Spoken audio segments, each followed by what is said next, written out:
چالاک ہرن نہ صرف اپنی پھرتی اور تیزی کی وجہ سے جنگل میں مشہور تھا، بلکہ اپنے نام کی طرح بے حد چالاک بھی تھا۔ ایک دن وہ جنگل میں مزیدار پھلوں اور دوسری کھانے پینے کی چیزوں کے لیے گھوم رہا تھا۔ اگرچہ وہ چھوٹا تھا، مگر وہ بالکل بھی خوف زدہ نہیں تھا۔ اسے پتا تھا کہ بہت سے بڑے بڑے جانور اسے اپنی خوراک بنانا چاہتے ہیں، لیکن اس کے لیے انہیں چالاک ہرن کو پکڑنا ہوگا، جو قطعی ناممکن تھا۔ چالاک ہرن تھوڑی دور ہی گیا تھا کہ اسے ایک چیتا نظر آیا۔ چیتے نے پوچھا، چالاک ہرن، کیسے ہو تم؟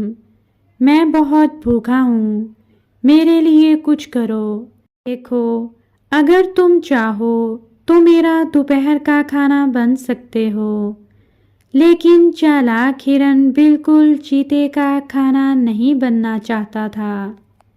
آخر اس نے ادھر ادھر نظر دوڑائی اور اپنے ذہن سے کوئی ترکیب سوچنے لگا۔ اس نے کیچڑ کا ڈھیر پڑا دیکھا تو چیتے سے کہنے لگا، میں تمہارے لیے کچھ نہیں کر سکتا، کیونکہ یہ آج بادشاہ کا کھانا ہے اور میں اس کی حفاظت کر رہا ہوں۔ چیتے نے حیرانی سے کہا، یہ کیچڑ؟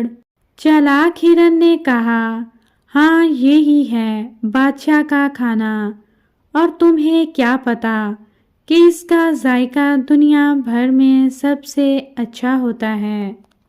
بادشاہ ہرگز نہیں چاہتا کہ کوئی اور اسے کھائے۔ چالاک ہرن کی یہ باتیں سن کر پہلے تو چیتا دیر تک اس کیچڑ کو تکتا رہا، پھر بولا، میں بادشاہ کے اس کھانے کو چکھنا چاہتا ہوں۔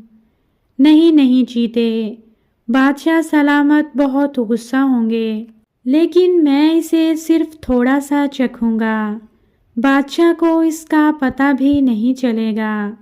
اچھا تو پھر ایسا کرو کہ مجھے یہاں سے بہت دور جانے دو، تاکہ کوئی مجھ پر الزام نہ لگا سکے۔ چیتے نے کہا، ٹھیک ہے چالاک ہرن، تم یہاں سے جا سکتے ہو۔ چیتے کا اتنا کہنا تھا کہ چالاک ہرن نے دوڑ لگا دی اور یہ جا وہ جا۔ ہرن کے جانے کے بعد جب چیتے نے وہ مٹی سے بھرا کیچڑ چکھا تو اس نے فوراً ہی اسے تھوک دیا۔ اسے چالاک ہرن کی یہ حرکت بہت بری لگی۔ اس نے اسے سزا دینے کا فیصلہ کیا۔ وہ جانتا تھا کہ اگرچہ چالاک ہرن بہت تیز دوڑتا ہے، مگر اس کی رفتار اس سے زیادہ ہے۔ یہ سوچ کر اس نے پھر چالاک ہرن کا پیچھا کیا۔ بالآخر اس نے چالاک ہرن کو چا لیا۔ چالاک ہرن، تم نے مجھے دھوکہ دیا ہے۔ چالاک ہرن نے پھر ادھر ادھر نظر دوڑائی۔ اسے ایک بڑا سا سانپ نظر آیا۔ وہ اپنا جسم لپیٹ کر مزے سے سو رہا تھا۔ نہیں نہیں چیتے، میں تمہارا کھانا نہیں بن سکتا، کیونکہ بادشاہ نے مجھے اپنے بیلٹ کی حفاظت کرنے کو کہا ہے۔ بیلٹ؟